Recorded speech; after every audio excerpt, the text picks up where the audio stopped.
But speaking of, drop top Bari, Jabari Parker, what do you think about his fit with the Bulls? I think Scott brought this up earlier. Shout out Scott. He was like, yo, it's not like Lowry plays in the post. People talking about, like, I don't really know about Jabari as small forward. I don't think he'll play the traditional small forward role. I think he'll actually spend a lot of time like the mid range and the post because Lowry can't stretch out so well. And I mean, if you can shoot like he shoots, why not take 7, 8 threes a game? Even though I hate it, but still, why not? If you can shoot that good, shoot them. Was he the first rookie ever to hit 100? Yeah, and he's like the best shooter on the team by far. Yeah, like, easily. It's not even close. Easily. So he has to spend a lot of time on the perimeter, which opens up somebody down. I mean, even like Wendell, like the way that he's shooting, like I want him to take some threes as well. So that opens up somebody to be down there on the block. And I think that especially after 2 ACLs, it's probably the best way to preserve Jabari also. You don't want him putting too much strain on his knees and running up down the court like that. So I think it's a good fit. The contract, I love the contract. It's 2 for $20, but the second year is a team option. Again, you have to use the cap room. So Bulls fans that are complaining, you have to use the cap room. It's 20 and 20, and the second year is a team option. So if he's not performing, let him go. If he is performing, why not bring him back? Yeah. And then look towards the future. Also, it's a guy coming home. You let D Rose go. Obviously, you got another Simeon product coming on back home. So.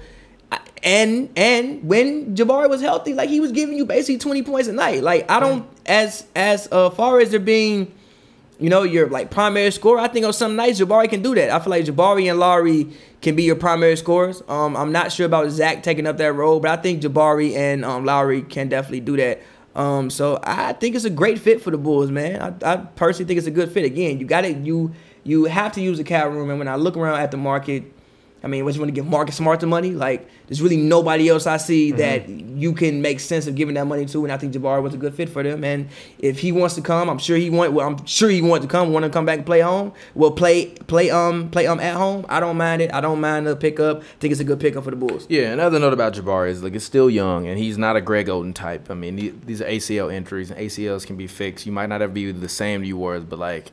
It's not one of those situations where he's never going to play again, or we're questioning if Jabari Parker literally, I mean, not Jabari. Greg Oden, one leg was literally longer than the other. You know that, right? No, I didn't know that. Yeah, he had a defect, so like one leg was slightly longer than the other, which is why his knees kept, because one leg would obviously always pick up more of the slack because one leg is literally longer than the other leg. So. Yeah, but also even looking at Jabari last year, in terms of his per 36 with the Bucks in 31 games, he started 3 of them, but his per 36 were 18.9 points per game, 1.2 steals, 2.9 assists, 7.3 rebounds on 48.2% shooting from the field and 38.3 shooting from the 3. So the Bulls can use that, and even if Jabari is just a 15 and 7 guy for them, that's perfect. Go out there and do what we needed. Like I said earlier, what the Warriors needed Harrison Barnes to do. That's get in the post, hit timely buckets, and make plays, and that's what Jabari Parker can do for this team. So if Lauri Markkanen turns out to be the superstar, I personally think he is, and I predicted he will be. I think Lauri is going to be a superstar.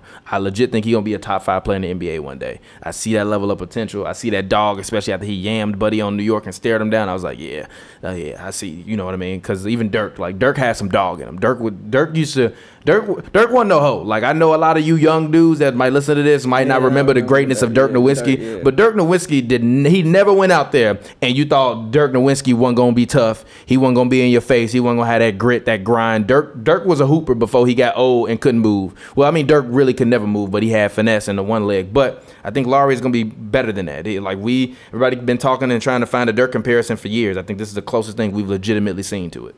He's way more athletic than Dirk. But that's the point. So it's even crazy.